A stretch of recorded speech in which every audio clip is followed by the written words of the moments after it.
Hi, this is Robert Polenick, the owner of Brutal Iron Gym. In today's video, I'm going to be doing kind of a round-robin circuit for chest. I'm going to be doing some cable chest flies, some dumbbell presses, and then some dips. And I just wanted to share thoughts on exercise order and how that can change the focus of a workout depending on what your intended goal is.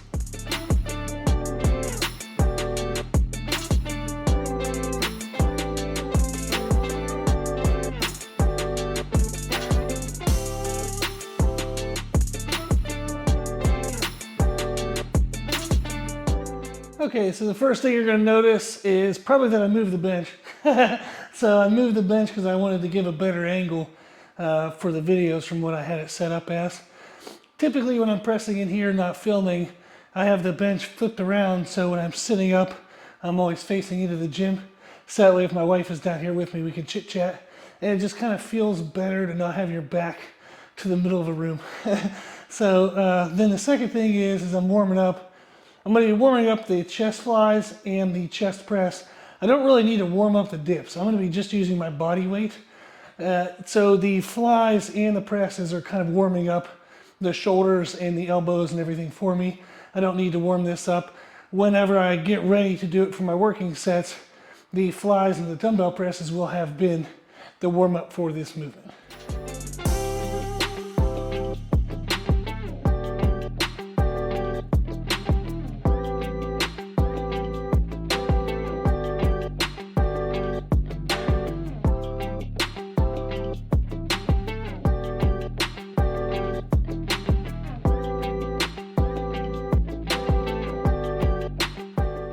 So the order you'll see me doing everything in today is going to be the chest flies first, then the chest presses, then I'll finish with the dips. For me, the reason why that's the order I'm choosing is it focuses the most on chest growth. So that is my goal when I'm training these muscles. You can call them kind of the push muscles. My current focus is to grow my chest as much as possible, and then I want to grow my shoulder width. So I actually do a lot of lateral raises, but I do them on a different day. I actually do them on multiple days, but on different days. So that way, on a day like today, I can really purely focus on my chest. By doing the chest flies first, it pre-exhausts the chest. So there's nothing that can help the chest in a chest fly, such as with the presses, my triceps can help kind of move the weight and share some of the stimulus. I don't want that. So I don't want my triceps to grow comparatively to my chest. So pre-exhausting the chest with the flies first means that when I go into the presses, I'll reach failure in the presses, not because my triceps have died or because the combination of chest and triceps are near failure.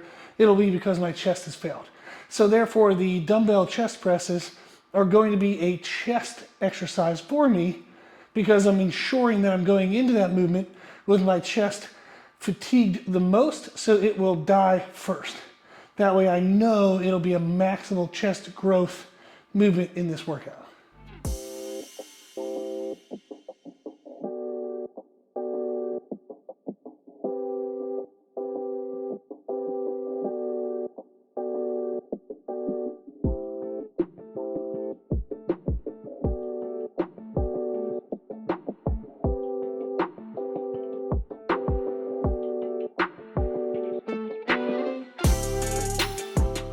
Let's say that instead, if I wanted my pressing strength to be the primarily focus, then I would not do the flies first.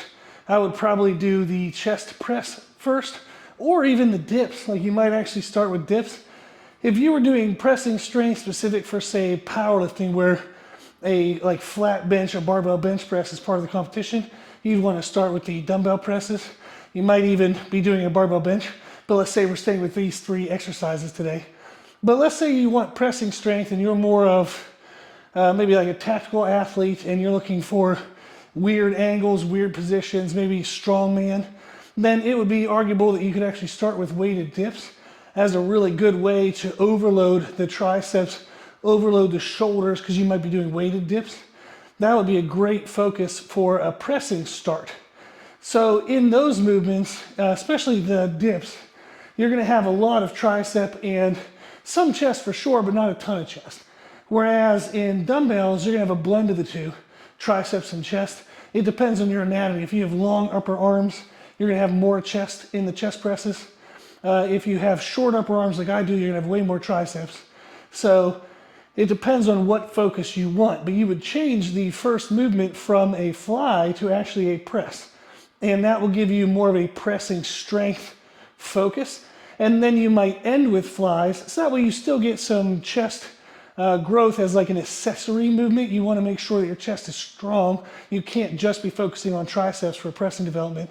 You do want to focus on chest, but that would be an accessory that you might put at the end of the workout.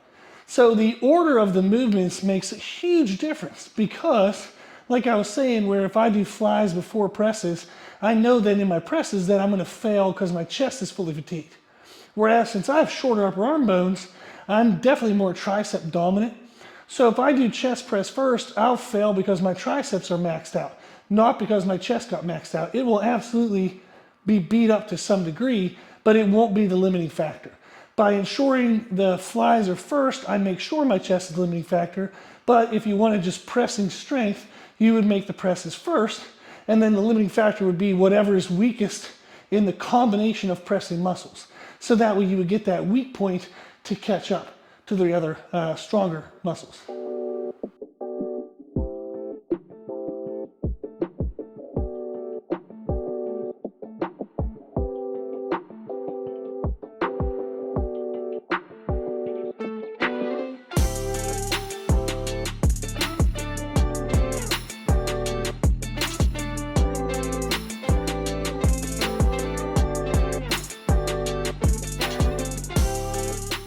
Some other components that are fun to consider is the degree of pre-exhaust that you want. So right now I'm actually doing my chest flies paired with my presses. So like set of flies, set of press, set of flies, set of press. This would be, in my mind, kind of like a medium pre-exhaust. I have at times before, and what I actually typically do is I'll do my flies, all working sets, all to full exhaustion before I would get into presses. And that is essentially a joint friendlier way of doing it because it fully exhausts the press. So on those days, I can get up pretty heavy on presses, but not as much as if I had not done any chest exhaust at all. So weights are all relative, but just to give you an idea, is I own up to 120 pound dumbbells because when I'm totally fresh, I don't do any pre-exhaust, I can't hit those for sets of 10. The next level up was more expensive than I wanted to spend, especially considering I do pre-exhaust most of the time. Like if I thought over the last 10 chest workouts, I might have done pre-exhaust every single one. I very rarely will do the presses completely fresh, but I know that if I want to and when I do, I know that the 120s are helpful to have. In a day where I fully exhaust the chest with the cables first, then do presses, I might get up to the 80s for sets of 10. On a day like today where I'm blending it, maybe I'll try the hundreds, get somewhere between 5 to 10 reps. So give you an idea of a little bit of weight change. You might think, or you might wonder, if on days when I'm pre-exhausted, if I can press less. So if I'm pressing the 80s compared to the 120s, am I getting as much growth? And the answer is, it depends. It depends on where you want that growth. If I want the growth in the chest, then I know if I'm pre-exhausted with the flies, and even if I'm only doing 80s, it's all 80 pound straight into the chest is dead. Whereas if I'm doing the presses fresh and I go up to the 120s, that is more weight. However, I'll fatigue because of stability factors, I'll fatigue because my triceps are worn out. So it isn't a maximal growth stimulus for the chest as much as it would just be a maximal stimulus for the pressing muscles as a unit. So again, it depends on what you want to focus on would be the order of the exercises.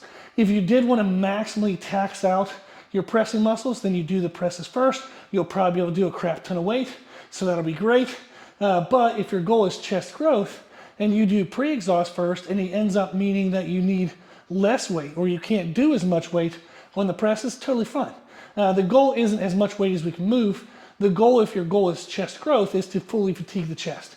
So if that happens, 20, 30, 40 pounds lighter than what you're normally used to, No worries, that's not the goal. The goal that day isn't to move as much weight as possible. The goal is to maximize chest stimulus. So I thought that was a good point to share.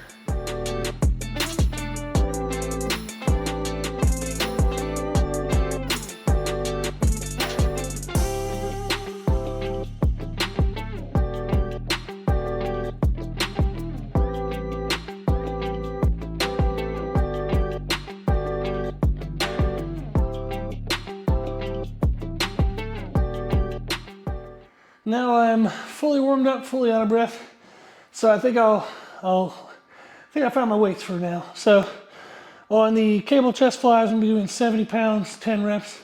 Right now I can get a good kind of controlled squeeze at the top, at the peak contraction. So I wanna keep that, knowing that as I go a couple working sets, that might fade, but it gives me a little bit of room to fade.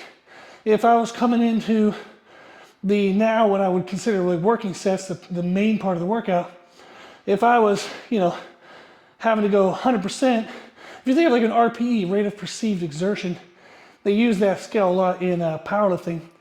The scale is like 1 to 10, but nobody uses 1 to 5. 5 is like you're moving something, but it's not strenuous at all. 6 is, still pretty easy. 7, starting to get a little challenging. Muscles are definitely burning. 8, you're like, okay, definitely challenged.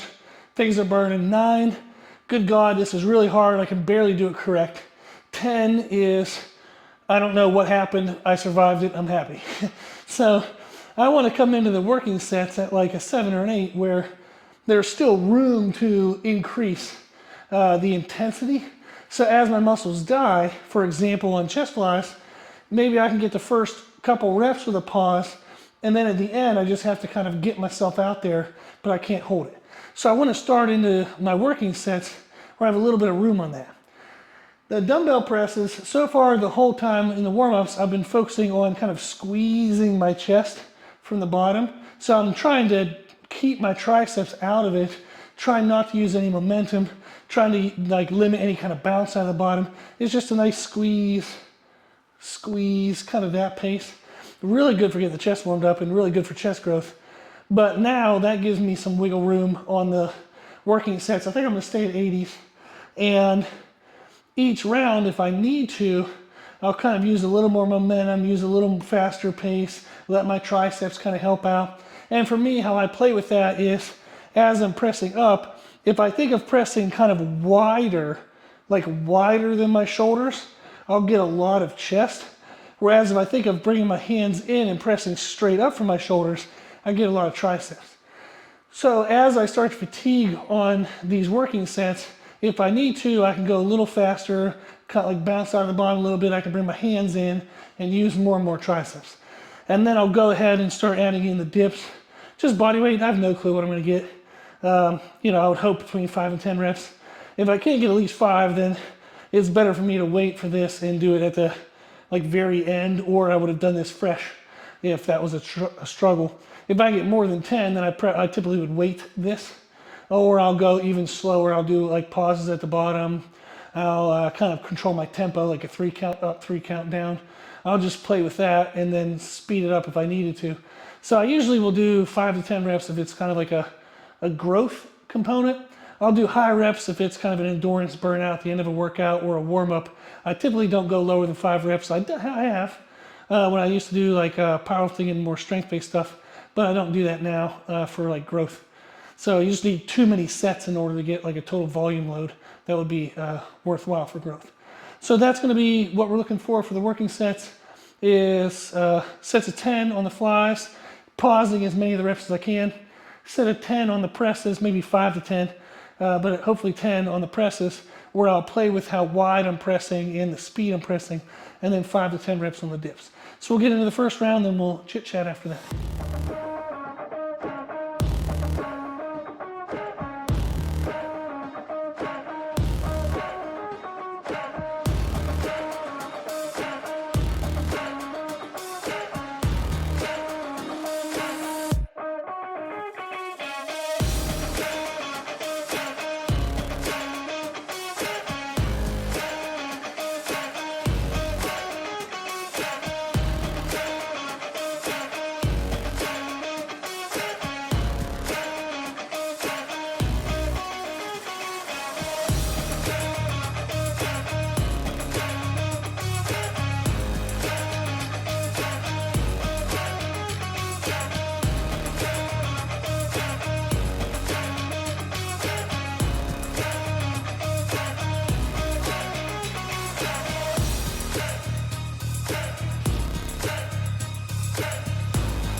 So that was the first round.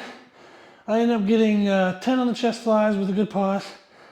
I got 10 on the presses where I felt like it was pretty good control on all reps. And then I added in my first set of dips and I got 10 reps. So that was a very good set. I don't think I underestimated anything. I'm going to stay here. And I bet the technique quality will start to fade as the muscles become more fatigued. One of the kind of mental components of circuits is typically if you were doing one of these exercises on their own, and let's say you got 10 reps and you're like, dang, that was pretty clean, you know, should I move up, should I not? If that's the only exercise you have going on, yeah, that's one thing to consider. You only have that bout of fatigue going to be causing like the incremental change per set. Whereas if you have 3 exercises, you now have 3 movements that are adding to that fatigue. So you get a greater change of fatigue level per round. So if I'm doing, you know, just chest flies, I do a set of flies, figure out how I felt, do a set of flies, figure out how I felt. So there was only 1 set of flies between each time I had to figure out what weight to use. Whereas in a circuit, now I have 3 movements between each time. So if you change weights too aggressively too early, you'll die. And then you got to start pulling weight back to make sure you stay in your rep ranges. So say for the first set, you know, you tried 80 pounds on something, and you're like, that was too easy. Let me go to 90. You go to 90, you barely survive. You're like, there's no way I'm gonna be able to do that again. So you go back to 80, but all of a sudden, you can't do 80 right because you're a whole level of fatigue of all these movements. So now you're like, crap, I only hit, you know, some of my reps, I didn't hit all my reps. Do I go down to 70? Do I go down to 60? So it kind of like crashes and burns if you jump too quick. So typically I end up doing 3 to 5 working sets of most exercises. So the first working set I want to have clean.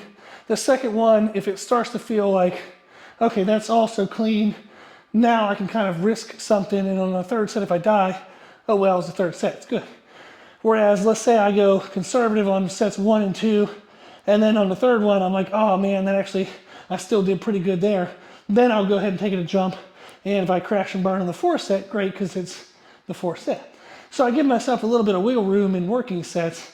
So I usually have 3 to 5 working sets because let's say, for example, the first working set I undershoot the intensity, it's just a glorified warm-up. So if I end up doing, say, 4 working sets, but the first one wasn't high intensity, therefore that's why I added the 4th, then that first working set really technically wasn't a working set, it was just a very freaking hard warm-up. So you don't have to worry about the volume getting too high because you're not actually technically doing 4 working sets. You've just underestimated the intensity along the way, so you end up doing 1 extra really difficult warm-up set. So that was my thoughts leading into set number 2 here. So we'll go ahead and get a second round and talk again.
I guess pretty good on that set. So the technique quality was starting to slip on all 3 movements.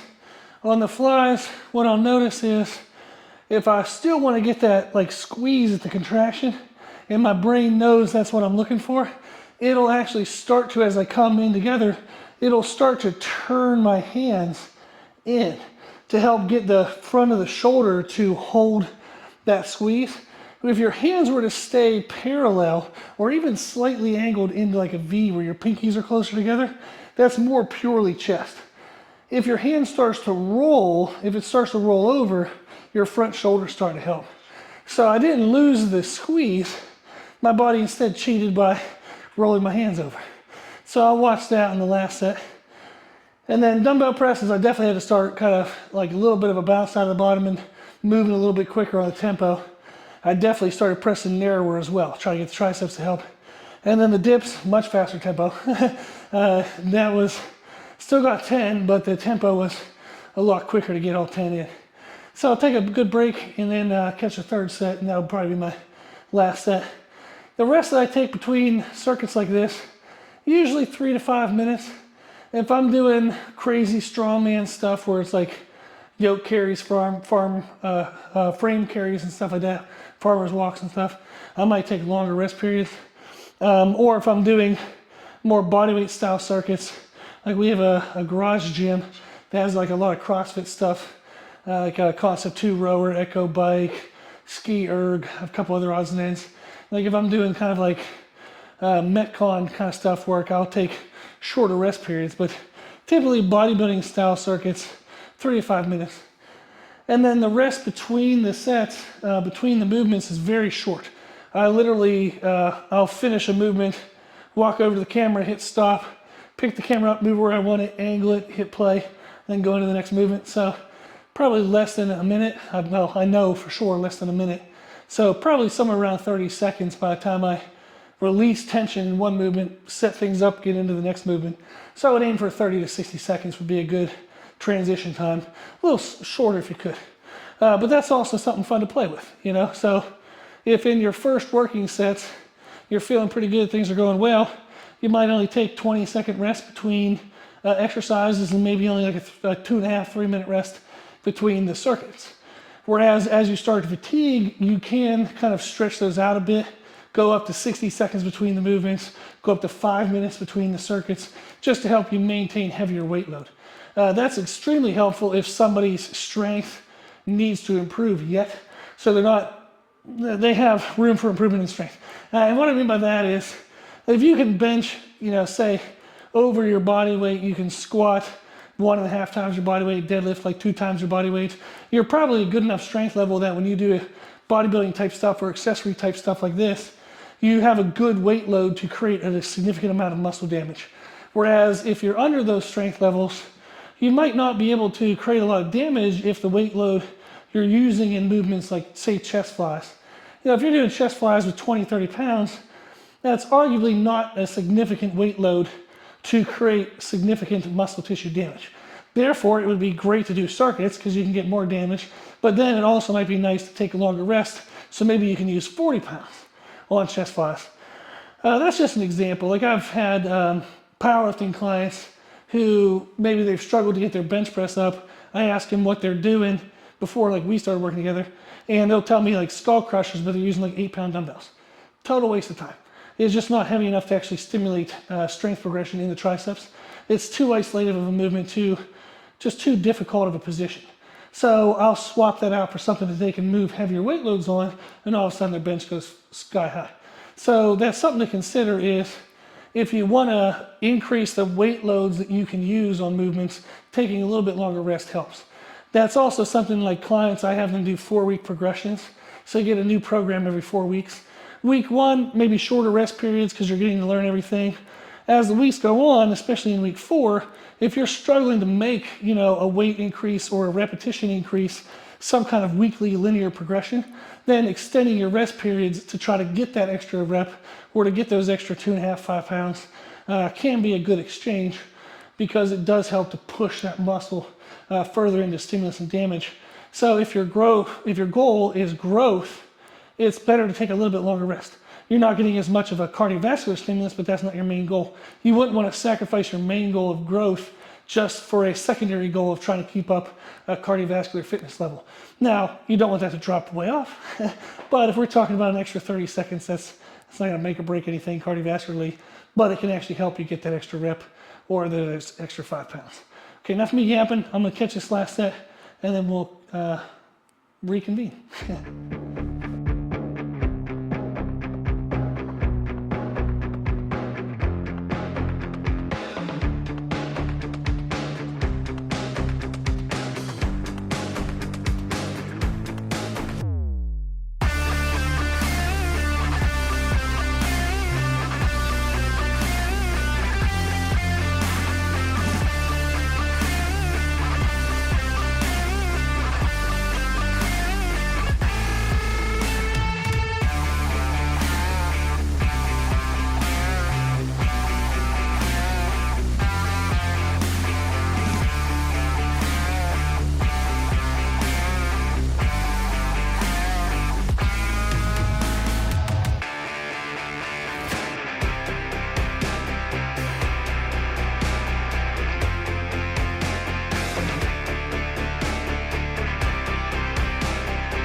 There was the third and final round. So that was pretty good. Feel very happy with today's workout. Really good stimulus. I usually train my chest muscles every kind of 4 days. So I'm in a lucky situation where I don't have to have the same schedule every single week. So it doesn't have to be like legs every Monday, chest every Tuesday. So I typically run a push-pull legs circuit, which means every 4th day I'm coming back to my push muscles. Now, sometimes if the chest is still sore, I'll do like a shoulder dominant day or like just an arm day. Legs, I kind of alternate between a heavy quad focus versus a heavy hamstring focus. Some days if I'm overly fatigued, I'll just do calf raises and some isolations, light stuff. Maybe just do some cardio, use the Echo bike upstairs. Back, I usually don't get too sore in back, so there's almost always something I can kind of make work for the day. But that's the current routine I have. Now for today's workout, you can see on the last circuit on the flies, I tried to stay strict with that underhand, and I think I did a pretty good job. The presses, I stayed with the 80s again. I got 10 reps, felt pretty good with that. And then on the dips here, the triceps were dead. So the 10th one, don't know if I got it or not, but it was good. So that would be the workout for these 3 movements if I was structuring them for chest growth, but I still want to develop my pressing strength. I still want good triceps. I would do them in this order. So again, it's chest flies, dumbbell presses, then dips. But if I was doing this for pressing strength, specifically for powerlifters, I would do the chest presses first, then the dips, then the flies. If I was doing this for, tactical athlete, strongman, somebody who they're not like, they're strength, but they're not horizontal press dominant sports, then you could argue that the dips could be first or the presses could be first, and then you'd still finish with the flies. With all these, you could easily substitute something else, so if you don't want to do dumbbell bench, you can do barbell bench. You can do some overhead presses if you don't want to do a horizontal style press. You could do different angles on the flies. You can do, instead of a tricep dip, maybe you're just going to do tricep press downs, any other variation. I just wanted to show these 3 movements and how you can change the stimulus of the workout even without changing the exercises themselves. Simply changing the order can help change the focus and the outcome of the workout.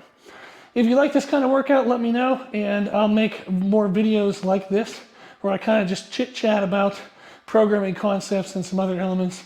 I'm really still working on finding my voice in YouTube videos, trying to figure out the focus that people would like the most. So I'm going to be starting doing more nutrition-based stuff as well. But if you have any suggestions, anything you want to know about, you can send us a message on our website, www.brutalirongym.com. You can go there, scroll to the bottom of the homepage, and there's a contact form. You can let me know any suggestions you have. And then on our site, you can also find our podcast. We have a daily podcast. It has over 1,900 episodes at this point. We cover nutrition, training, mindset, and listener Q&A. So you can always check that out for more information as well. I hope you liked the video. I hope it helps you in some way. Thank you for watching.